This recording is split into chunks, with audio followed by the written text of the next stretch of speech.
Welcome to What's Best Forum's Masters and Makers interview series. Today we are meeting Andrew Payor, founder and chief designer at Rockport Technologies. Good afternoon there, Andrew. Good afternoon, Ron. Glad to be here. I know Josh is president now and he works with you day to day. John is director of sales. Who else do you have working with you there? Well, we have three other fellows in production here who are doing all manners of things, bonding cabinets, potting cabinets, building crossovers, wiring things, fluffing things, uh, shipping, receiving, pushing things around. And myself. So there's six of us, I guess. What is Rockport's philosophy or sonic objective? What are you trying to achieve sonically when you place your loudspeakers in a client's home? I think the most important thing for us is that we want to create an immense sense of musical engagement. I mean, this is high-end audio, and if we're missing the musical engagement part, I think we've pretty much whiffed. And so that's the most important thing for us. And how we arrive at that, I guess, may be different than others, but that is our objective. On the website, you talk about the low noise floor of the loudspeakers. What does noise floor mean in the context of loudspeakers? Probably the primary contributor to what is expected to be the noise floor in a loudspeaker is cabinet contribution. So we've done everything we can to mitigate the cabinet's contribution to the output signal. Because, in an ideal loudspeaker, the combined acoustic output of the three drivers or however many drivers should be an exact analog of the input signal. And any contribution from the enclosure is going to be corrupting that. How do you measure the noise floor of a loudspeaker? What is that device? How do you do that? Well, it's done in a number of different ways, but a simple piezo accelerometer and computer is probably the easiest way. And there are much more advanced methods these days, I know, for identifying enclosure resonance and so forth.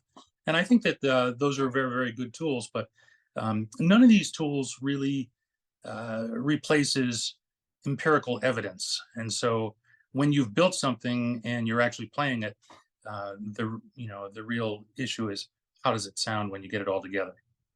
And have you made good decisions about bracing and materials and all that? On the Orion, I read that you wanted to make the simplest three-way possible, but your design ethos is perfection, not simplicity. So why only one woofer on the Orion? Well, again, the Orion was specifically meant to be the purest expression of a three driver, a pure three-way dynamic driver loudspeaker. And we didn't want to use multiple drivers because I just wanted to return to the utter simplicity of an actual three-way built as a three-way. Going up from the AVR2 to the Cygnus, what does a client achieve in terms of improved musical realism? I know the Cygnus has 10-inch woofers instead of 9-inch, so a little bit greater low-frequency extension, but how else would you describe what the customer is realizing moving up to the Cygnus? Well, the Cygnus is a pretty big leap over the AVR2 in that it has a constrained layer damped aluminum sub-baffle. And that aluminum sub-baffle is two sheets of 3/4-inch aluminum that are separated by a viscoelastic sheet, that are all bonded and bolted together and then bonded into the MDF cabinet. So the driver mounting surface is quite a bit different from an MDF mounting surface. Also, because the driver mounting surface is so stiff and so well damped, the intrinsic noise floor of that enclosure is much lower. So you have a lower noise floor, you have better dynamic contrasts because of the better materials, and you also have greater enclosure volume and bigger drivers, which means your ability to hook up with the air mass load at low frequencies is improved. So you get better portrayal of the dynamic information in the music. What do you hear as the differences between the Orion and the Lyra in your amazing listening room? How should a prospective customer choose between the Orion and the Lyra? The first criteria is, can you afford it? Because there's a huge difference between the cost of those two products. The second thing is they're both similar in size, but the Lyra is a lot heavier. The Orion is 360 pounds, the Lyra is 560. So there's that. And I think that either one will play in a very large room, either one will play in a modest room.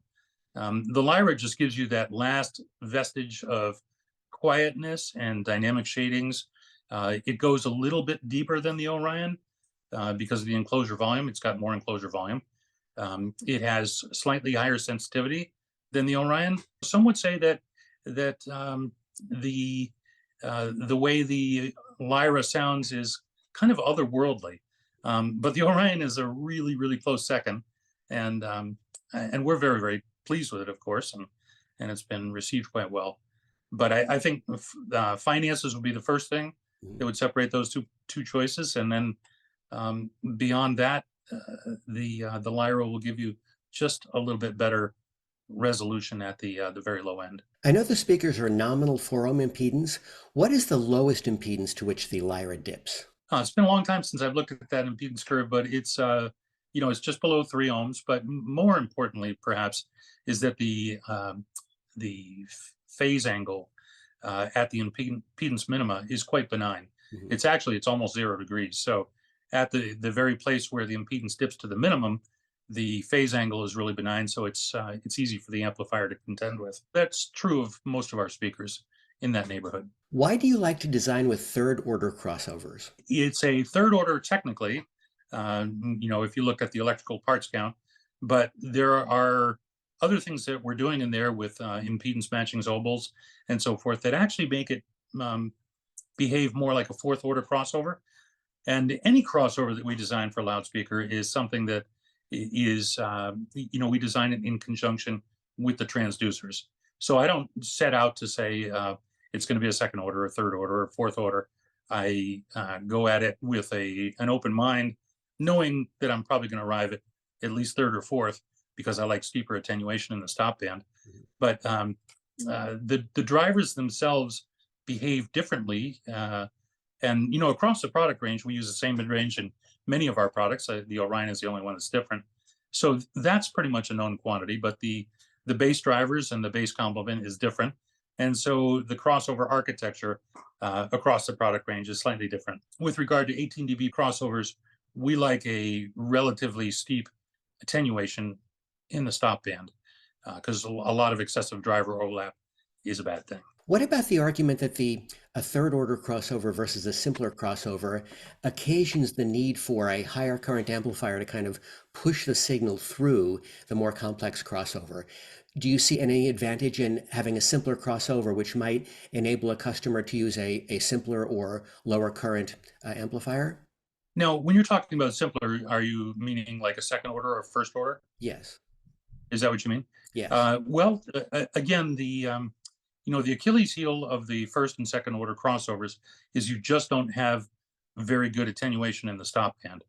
And while people think that the low parts count and the supposed phase superiority of first order crossovers, or you can't say that about second order necessarily, is an improvement, you have to look at the whole picture. And the whole picture also has to take into account how does that driver behave in its stop band. So if you're an octave outside of the intended passband of a mid-range and it starts to get really misbehaved, you don't want to be rolling off at 6 dB per octave because you're not going to get out of there quick enough. Similarly, on the low end of the driver, if you have all this excessive excursion because of a low slope, that just introduces distortion and Doppler distortion, all kinds of things. So there is a lot to commend higher order crossovers, and honestly, the insertion loss of the additional components is minimal compared to the benefits brought to the table. It seems like one of your design objectives in recent years is to get the most sonic performance you can out of a defined size and form factor. Why limit yourself on size? Why isn't bigger better and easier to design for? Bigger is better in some worlds, but in the world of reality where most people live and where they may have a significant other that also wants to use the audio room for something else, having an enclosure that's a reasonable size is a huge benefit. It's not like there's not a place for large 4-tower speakers or gigantic speakers, because they do things that it's hard to replicate without having a big speaker. That being said, I think there's a real benefit to packing as much performance into a modest size enclosure, that's something that you can actually put in a room, and making that work in a way that is surprising. So if we can over deliver in a small size enclosure, that's a big win. And it's more just about practicality. It sounds like we will not be seeing a new Arrakis with one lyra inverted on top of another lyra. Well, it may not be quite as simple as that. And I wouldn't say that we will or won't see something, because you never know what the winds of change bring, but it's not on my desk right now. Much of your research and effort and expense and design goes into your heroically inert cabinets. But why not eliminate the enclosure entirely? Why couldn't an open baffle design be a plausible alternative to achieve the musical realism you're looking for? Well, I think you have to look at that in a couple of different ways. And are you first talking about a full range open baffle design? Yes. Because if that's the case, then as you move down in frequency, of course, that nasty little problem of the rear wave cancellation rears its head. And now you have a problem where you have to generate so much more air movement to counteract the 180 degrees out of phase rear wave. Not only that, but if you have an open baffle design, that means that your room and the room acoustics and the room construction materials and all that become really much more important, because that rear wave is going to bounce off the rear wall and come back and contribute in some way to the forward radiation. And so the problem is those things are far less predictable from a designer's point of view, because we don't know what the customer's room is going to be like. So, what we want to do is we want to make a loudspeaker where we can, as best as possible, transport excellent performance that we get in our sound room to their sound room. That's a much trickier task if you have an open baffle design where the room has so much to say about it. How do you get your beryllium tweeters to avoid the slight harshness or edginess or metallic quality that some audiophiles hear from many beryllium tweeters? Is the waveguide the secret sauce there? No, it's not really. It's all in the contour of the tweeter. The waveguide certainly helps in other ways that I can describe later, but the beryllium in of itself is not a hard sounding tweeter. And typically, because the material is so stiff, its first resonant mode is well outside of audibility.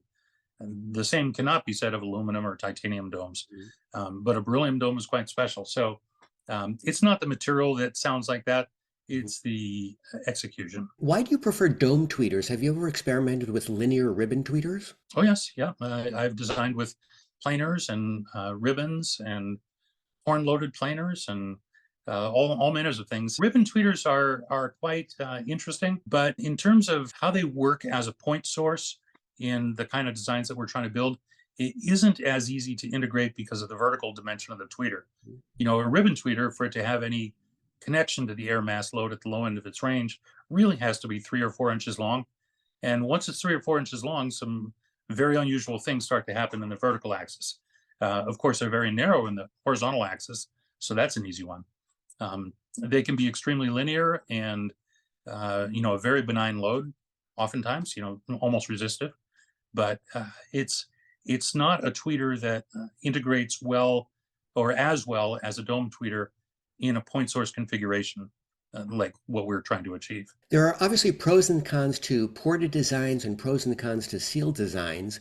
Why does that analysis net out for you in favor of ported? Well, I think what's not well understood by many people is that in both a ported loudspeaker and a sealed box loudspeaker, the bass extension is achieved through resonance. And the resonant mechanism differs, of course, somewhat between a sealed design and a ported design.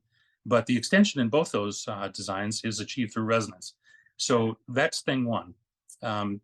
Secondly, there is the laws of similitude require that there's a very specific relationship between F3, enclosure size, distortion, and sensitivity.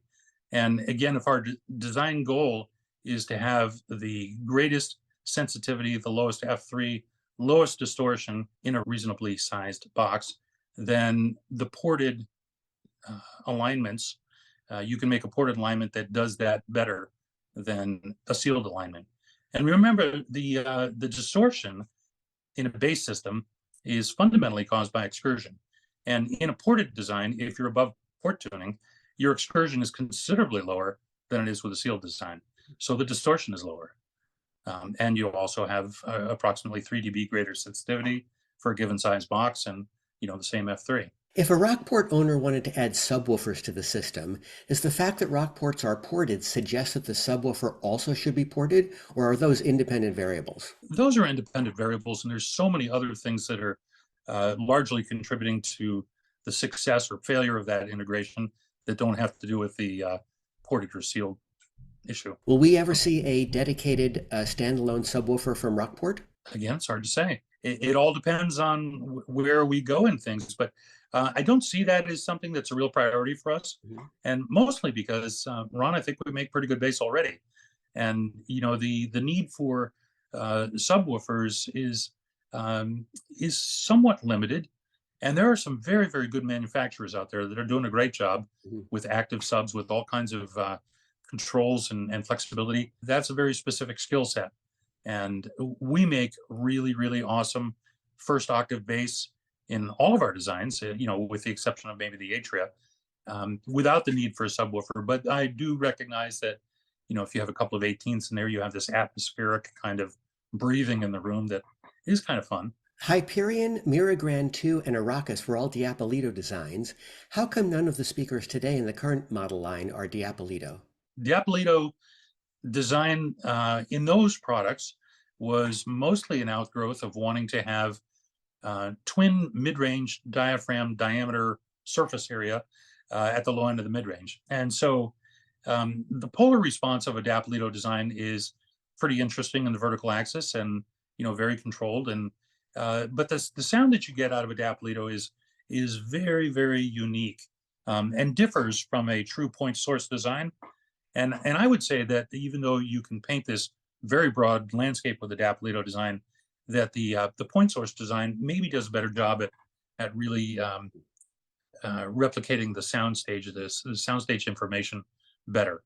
But again, in the Diapolito, in the Hyperion, the Miragrand, and the Arrakis, we did enjoy the fact that we had twice the mid-range surface area, twice the mid-bass surface area as well.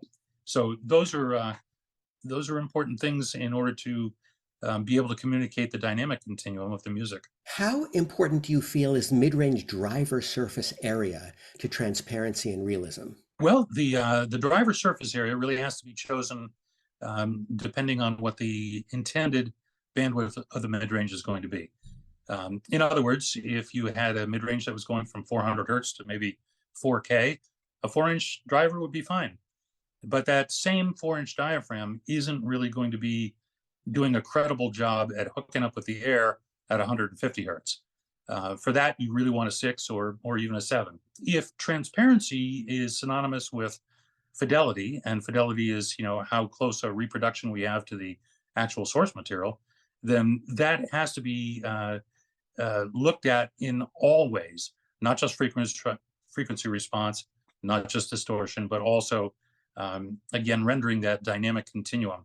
And so if the driver isn't getting traction at the low end of its range and the mid range, then certainly that element of transparency, which is the dynamic information in the music, isn't going to be rendered well. There are other elements in the driver design that affect transparency far more than the driver diameter. Why have you moved in your designs away from side-firing woofers?